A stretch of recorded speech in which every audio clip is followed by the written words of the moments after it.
we will take up, we were talking about women's property right in various Indian legal systems.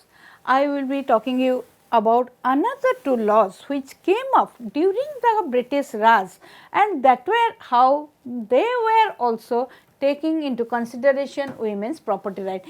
जदियो 1925 मसीहार जो आईन है succession act से women का विषय विशेष किसी नथिला जेतेबेले 1937 रे जो एक्ट आसिला से प्रथमे कहगला how women will be getting the property rights particularly in the context of widows.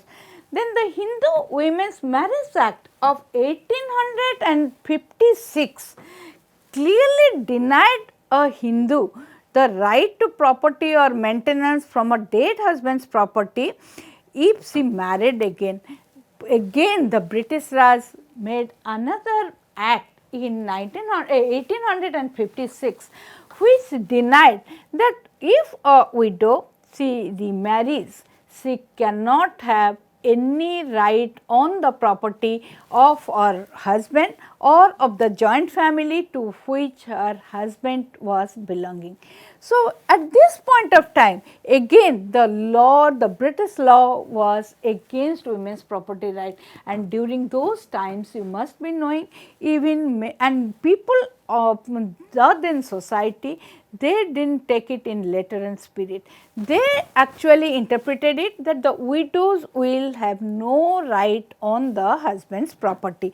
Marriage was a different thing. It has clearly, but the British law had clearly mentioned that if they remarry, they won't have any right. That was not proper, but at the same time people were thinking that widows will have no right. So, the Hindu Women's Property Right Act of 1937 जोटा मु कहली 25 पर जो 37 मसीह जोटा आसिला, that allowed single widows who didn't marry some right to maintenance and property out of the joint family estate.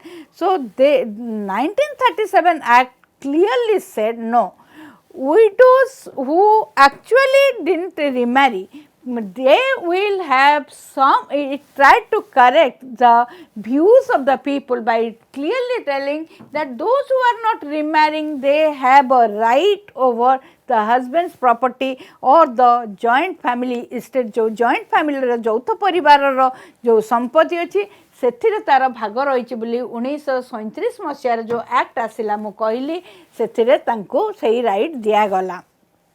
The Hindu succession, the next came after independence, the Hindu Succession Act of 1956, and this act was the first act of independent India. स्वाधीन भारतर यह प्रथम संपत्ति भित्तिक आईन थिला to provide property entitlements, to give property rights, and this, but it didn't give the daughters the right to property. The sordid thing was that it didn't give the daughters the right to property. So, the 1956 Succession Act through section 4(2) kept agricultural land out of the purview of property. Landed property, you know, in the rural areas, actually landed property is the highest amount of property, or we can say that is the sole property available with the household. But this Succession Act didn't bring the agricultural lands into the purview of property. So, the agricultural land remained intact with the male members of the family. They never wanted the agricultural land to get divided, to get transferred to the daughters. So, what happened in case of a divorce, ଯେତେବେଳେ गोटे छाड़पत्र होउथला, the woman becomes entitled to maintenance, but she has got no entitlement to her husband's property and asset. So, as per this law, what happened, the divorcee women were entitled to get some sort of maintenance. केवल से माने निजो को maintain करिया पई, निजर शिशु पिला मानो को maintain करिया पई, they were getting some maintenance भत्ता भलिया तांको दिया गला गोटे भाग, किंतु property रे तांको केबे हेले शामिल करा गला नाही. Moreover, women's work in the care economy and the household enterprises semane jetebale घरे काम कले जहाँ काम कले सेगुड़िक छोट छोट काम कले किए गोटे दुकान कला किए जमी रे जाई काम कला उत्पादन कला किंबा किछि रोजगार आनिला घर को आउ बहुत समय से जो जत्न अर्थनीति रे काम कले बा घर को रखिले आमे पैसा तांको देले नाही तांको we couldn't allow them to work outside and therefore what happened they actually many of their works hame aguru discuss karche we have discussed earlier their works they do work but they get no remuneration for that and therefore we say women do not generate income women do not generate money so there is no question of their rights over property let us discuss in the class my dear students don't you think that the women gives a labor input ame gote income aniya pai hele we give our labor input and the output is our incomes in the form of some products and the product has a value and the value brings us income and if we are not giving our labor force do you feel that your sisters your mothers your grandmothers they do not give their labor input and as we have discussed earlier they give more time they devote more time and their work is unpaid in character and that is why we are telling they do not have property right so you can now tell that whether it is a right thing and the way we are thinking the way we are treating the way we are distributing property is it just is it equal eha kono narjyo यह कौन समानतार किछि सूचक तेणु the property and the price actually generated by women goes to the pocket of men आमे जदि देखिबा प्रकृत रे वुमेन को जगु actually we create assets for the women's labour actually we get actually the prices we get that is also the women's labor is also ingrained in that but we never value it so the what happens the property we always say is the male's monopoly ame sabu bele कहूचे एटा होची पुरुषर अधिकार पुरुष जेपरी श्रमदान करे नारी TA मध्य श्रमदान करे किंतु जो श्रमदान रो जो प्रतिदान रे जो रेमुनरेशन ता मिले ताको नारी को आमे दौना पारिश्रमिक मु पारिश्रमिक और परिश्रम विषय रे तुमको कहितली I told you remunerated work and unremunerated work and because women are largely involved in unremunerated work we give no price for that so let us think let us actually discuss on it let us reflect upon it whether it is an equal treatment we give to our women or not. The Hindu Succession Act, what it did, however, allowed the widows to have a right to inheritance from their deceased husbands of property even if they remarry. गोटे भल जिनस कला 1956 रो जो Hindu succession act Hindu उत्तराधिकार act जो आईन है से कला जे रिमैरी कले मध्य even if the widow gets married that is her own choice.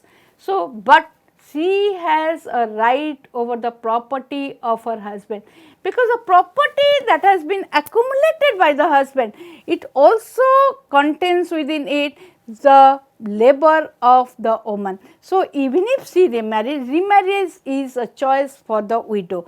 That is her own option and she should have autonomy to decide whether she should go for a remarriage or not. But we cannot just stop her from taking the property or sharing having a share in the property of the of her husband. Tenu 1956 act kala even if the widow remarries jadi konosi विधवा स्त्री लोक पुनर्विवाह करती मध्य से तांको husband रो संपत्ति रो भागीदार हेबे. So if I talk about the major provisions of the Hindu Remarriage Act of 1956, I will say that the claims of female heirs on other than the widows were recognized on property. नारी माने widow को छड़ा मध्य अन्य जो माने महिला सत्वाधिकारी थिले तांको 1956 रो widow remarriage सॉरी हमर जो हिंदू सक्सेशन एक्ट तांको ग्रहण कला जे they will have a share in the property.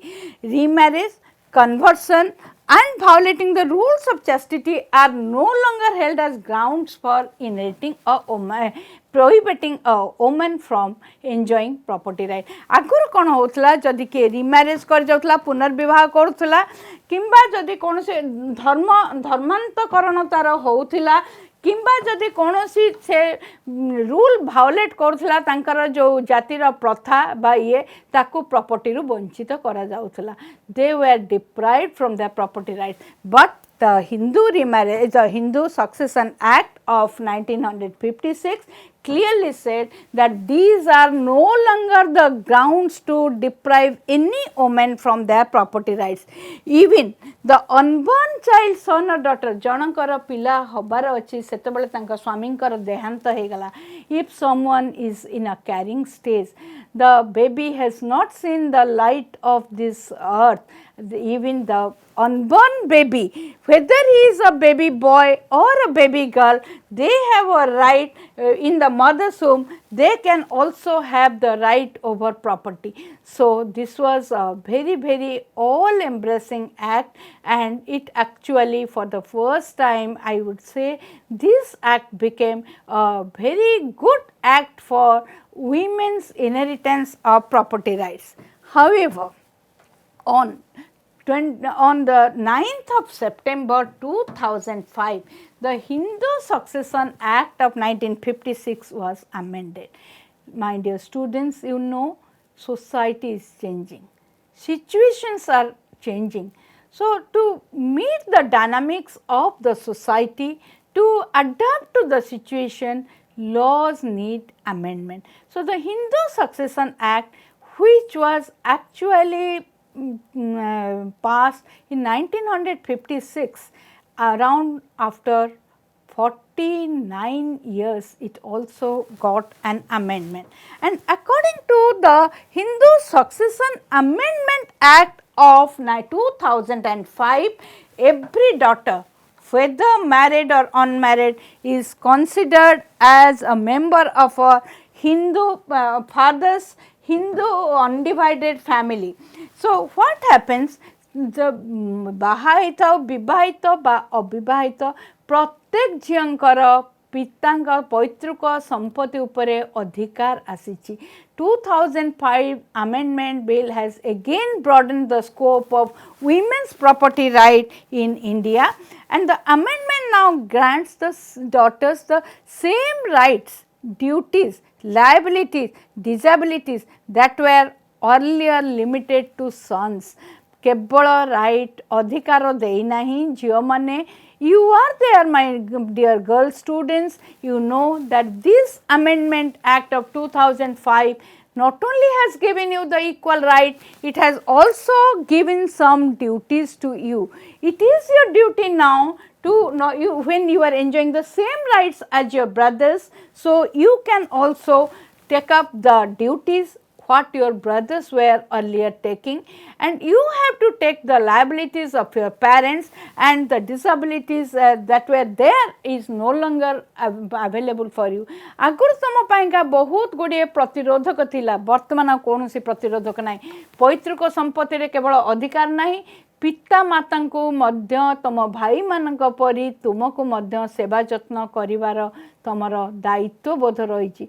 So we should understand our duty first before we actually fight for our rights or we enjoy our rights. So, this is a duty for all the girls who are studying this paper. We should know that the Amendment Act has no doubt given us a very good right, that is right to property equal with our male counterparts. But it has also given us a duty, because a right has no meaning without duties. So, we have to be dutiful towards our parents whose property we are going to inherit. And the daughters shall now have the same rights in the co-personary property, that is the ancestral property. तुम बापा अजा तांकर जो अच्छी property सेथिरे मध्य केवल आगुरु पुओ माने भागीदार थिले. Now you can also have a share in that property, because ancestral property will actually be transferred to all children, whether you are a boy or you are a girl. And the amendment also repeals section 23 of the Hindu Succession Act, which denied a female to ask heir to for partition in respect of dwelling house wholly occupied by a joint family until the male heirs choose to divide their respective shares. तेणु ये जो repeal है बा change है जो section 23 of the Hindu succession act आगुरी से कौन कहला ना कहला झील मैंने चाहिए घर भाग करें. वर्तमान the amendment has given a free choice. They can ask their brothers to share the family property and the common property, and they can also have their respective share and divide their respective shares. And section 24 of the act, which denied the right of a widow to inherit her husband's property and upon her remarriage, has also been repeated. पुनर्विवाह कले husband को property पाइबनी बोली जोटा थिला सेटारे कौन हैला ना से माने कहले nice they can also get the same right to property, and this is the new concept of property that has come up by the Amendment Act. And if we see that property rights, if we look at this, India has a bundle of property right from 1925 till today, rather I will say from the before the 1900 also, but from 1925 we have very organized rights, laws for property of women. But and now also we have a very broad based law for women's property right. Now my question is whether our women enjoy the same property right as their male counterparts or not. आमे जदि कहबा women property rights, जदि if we look at the laws, they are very very women friendly. They allow the women to enjoy the property, to inherit the property, to make property and to be the owner of properties. But किंतु जदि देखिबा still there are provisions, customary provisions, there are religious laws which actually overshadow the legal provisions that are being made by the government. In this context, I will tell you a very nice story. There is a custom called hawk tag, माने मोरो जो hawk बा right, I am sacrificing my right. And this hawk tag is a tradition that is prevalent in Rajasthan. In the state of Rajasthan, this hawk tag is a practice that is actually prevalent in a large scale, and it involves women giving up their claims on ancestral property. Rajasthan रे नारी मानकु कहा जाए that hawk tag तुमरो जो right बा सत्व को तुम्हें sacrifice करो for your brothers or for your males. तमर जो ancestral property थाए पैतृक संपत्ति की ताकू जो custom बा प्रथा था गोटे प्रथा द्वारा से माने करंती hawk tag, and that is very very bad because that is not in consonance with the legal provisions we have. While it is technically supposed to be voluntary and women comply with the custom to avoid the stigmas of their family, तांको कहा जाए तुम्हें करो किंतु तांको उपरे अनेक pressure रहता है. They are under pressure to give up their rights, and that even in most parts of the country we have seen, even if women, they suffer a lot. People actually do not think that they need the property. The right comes later. First of all, think of from the humanitarian point of view. आमे तांकरो women मान को property right law दाउची किंतु law देले मध्य आजी मध्य प्रथा रही जहा द्वारा कि आमे कहूचे women रो right नहीं. जदियो आमे अनेक घर मानकरे देखुचे we are dividing the property equally between the boys and the girls. Girls are giving up the rights, and they are giving up the rights because they think that it is stigmatized if a girl takes the property, they are thinking that people समाज कौन कहबो, आम लोक माने कौन कहबे, आम संपर्क माने कौन भाबिबे, किंतु जो भाईटीए जेतेबेले भौणटे दउची से भी भाबिया कथा, if my sister is actually giving, why she should enjoy her right. So this thinking should come. Then after going through the entire discourse, now let us discuss why do we follow discriminatory practices with respect to property and inheritance. Why do we tell property is the monopoly of the males? Property is actually, I have told you several times that property is the outcome of our labor input. Both men and women, they create property. So it should go to the creator, and because someone gets a monetary value, we make him the sole monopoly or sole commandant of the property. So let us think that why do we discriminate? Is it a good thing? Both the boy and the girl, they are born into the family. Both are equal members of the family, both are reared up by the parents, both have a right over the parents' property. So let us now discuss whether it is a good thing or not. Then second thing is that I have told you a story of the custom, and in many areas, not only in Rajasthan, in many parts of India, women, girls actually sacrifice their rights. Why do they do so? And many times they do so in the fear of the stigmas, in the fear of the criticisms, in the fear of the gossips. Why do we look at it from that angle? Why don't you think that both men and women, they have property right? If the sister is taking, if the girl is taking, she has a right and she is taking the her property. So why do we say that they have to sacrifice their right? Why not the brother has to sacrifice the right? आमे कबे पुरुषटा को sacrifice कर देवा देखुचे कि सेपरी दृष्टांत बहुत कम. Such type of examples are rarities of rares, but girls giving up the rights are more commonality that we find. Then don't you think that individuals, family and society need to change their mindset? आमर इत्ते आईन हेछि किंतु आईन हबा संगरे मानसिकतार परिवर्तन नहले किछि हबनी. कारण particularly for the girls I am telling, be assertive of your rights. But at the same time, you should be also conscious of your duties. You cannot only take parents' properties, but you should be also committed to your parents. Give the same love and affection, give the same services to your parents when they are in need. So, what are the lessons we have learnt in this particular class? I mean, we have learnt number one, property is what one owns and property is the outcome of one's labor force. And both men and women work in this world because the world cannot progress on a single wheel. It is just like a cart where both the four wheels are required, that is the men, women, boys and girls.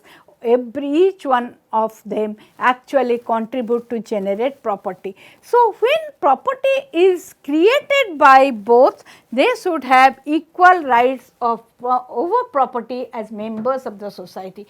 Again, in a family, they are the equal members, they are both the son progeny of their parents, both a girl or a boy, only there is a sex difference. So, that should not bring a difference in their enjoyment of rights. So, property should go to both boys and girls. Then secondly, we need to give up we have many wrong notions. We are again guided by some blind beliefs, customary practices, and these things is they have to be eroded because our customs are more patriarchal in their attitude. They say, and if we go by patriarchal customs, we cannot come to the laws that are more neutral, gender neutral in character. We cannot have a society that is an equal society. And the third thing we should learn, that when women enjoy their right to inheritance, what will happen? It will lead to their real empowerment. I have told you that actually empowerment comes when you have property, because property gives you a mental security.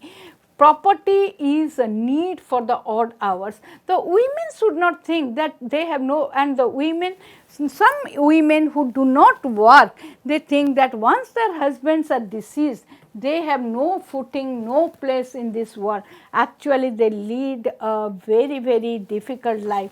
They remain at the mercy of the male members, whether they are the brothers, whether they are their co-brothers or the in-laws in the in-laws family, and there they are exploited. So, if we give actually property rights to women, if women can assert their property rights, because they are creating property, and many of us also work, and why not to have an income of our own, our ownership in our name, it should be in the names of both, so that the property will be transferred to the woman, and the women will think that they are having a better status. When we give property rights, we give a better respect to our women. They will feel that they not only enjoy a secure life, they also enjoyed a dignified life. They are getting justice in the society, because I am toiling, I am also getting the fruit of it, and why I am toiling for my family. So, if I have property right, I can enjoy it, and the choice, remarriage or whatever it is, that is a choice of the woman herself. So, that should not prevent a woman from actually enjoying the property rights. So, these are the lessons we have learned through this women and property right. My dear students, it is time for now for you to think that actually you can list what are the properties, who own them in your own families, how you can actually think that these things need a change. Do you really think that it needs a change? If it needs a change, how you can bring a change? Be a change mover by yourself. With this, let us wind up this class. Thank you all.